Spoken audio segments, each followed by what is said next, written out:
The Total War series really does seem to be coming to a massive climax with the release of the third game in the Warhammer trilogy. Warhammer 3 is set to be the biggest, most advanced and best game in the series, combining the previous two Warhammer Total War games that came before. Yet it's had an interesting release schedule, one that we haven't really seen in the past for the Total War franchise, with people wondering what's going on with the game. And last night we got confirmation of the delay for Total War Warhammer 3. I think it would be a misjudgment if I was to say that it's really any surprise to anyone. The fact that CA decided to delay the last game in the trilogy. The announcement back in February, when we got our initial trailer, had very little in terms of information, then there wasn't much of real build-up to the release. Initially, Creative Assembly slated it for a late 2021 release, and judging by the previous Total War games and some hints from CA themselves, it's a safe judgment to say that they were sort of referring to around September, October time this year. Yet, as July and August came around, there was still no official release date, no full announcements or new trailers, and people started to worry. You see, most of the time when it comes up to a Total War games release, we get faction overviews, new maps, and of course all the creators go along and they start playing the game and releasing their videos saying how cool it is, and that's been the case of all the recent launches like Three Kingdoms and of course Total War Troy. This didn't happen with Warhammer, not a sound, and because of this it was unlikely the 2021 release date would actually be hit. Then on Twitter last night, Creative Assembly posted, with nearly a decade of development on the Total War Warhammer trilogy behind us, it feels surreal to see its culminating chapter so close to release. While it's tempting to rush the finish line as it comes into view, we have decided to give it a little more time by moving the launch of Total War Warhammer 3 from 2021 to early 2022. The wait won't be much longer and we'll have plenty of new information for you in the meantime. The new date will make for a stronger release and the best first steps into a new era of Total War Warhammer. We don't consider this release the end of our trilogy, but the start of years of content and support as we continue to bring the jaw-dropping scale of Games Workshop's fantasy universe to Total War.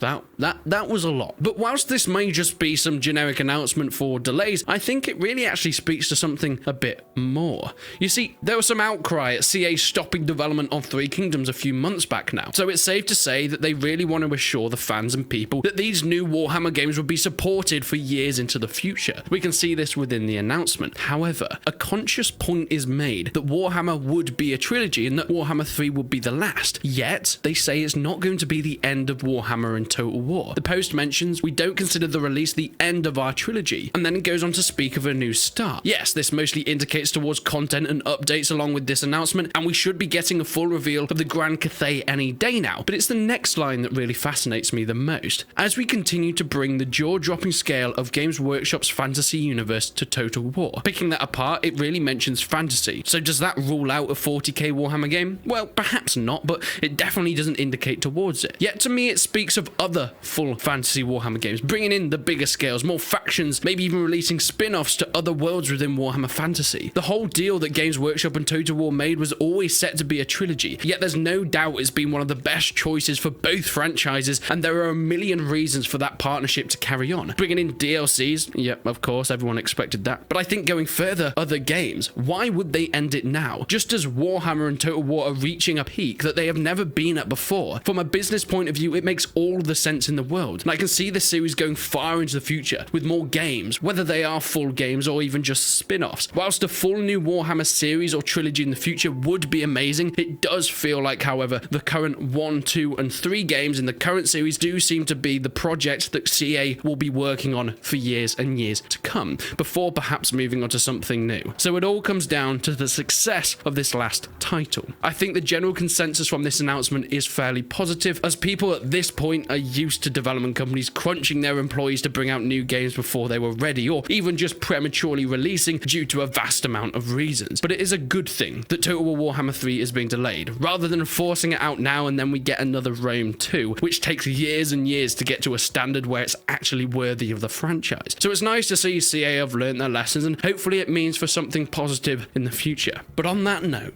something I would love to see, ironically after everything I've said during this video, is a break from the Warhammer franchise. After Warhammer 3, Creative Assembly taking a rest from their annual or biannual releases of Total War games. It's clear with Troy that a lot of fans have kind of had enough of it, and it didn't really seem to be the way forward judging by these fan responses. So maybe taking a year out to develop something new and big would do massive things for the franchise as a whole. To really take time, getting some really interesting and new mechanics with the game, almost refreshing the franchise, I think would be a massive benefit for regaining that fan loyalty. But let me know what you think. Is it a positive thing that we're getting a delay with a new game, or is it a bad sign for the current state of what Warhammer 3 might release to be? Please let me know down in the comments below. Leave a like on the video if you enjoyed it, leave a dislike if you didn't. But until then, I will see you in the next one.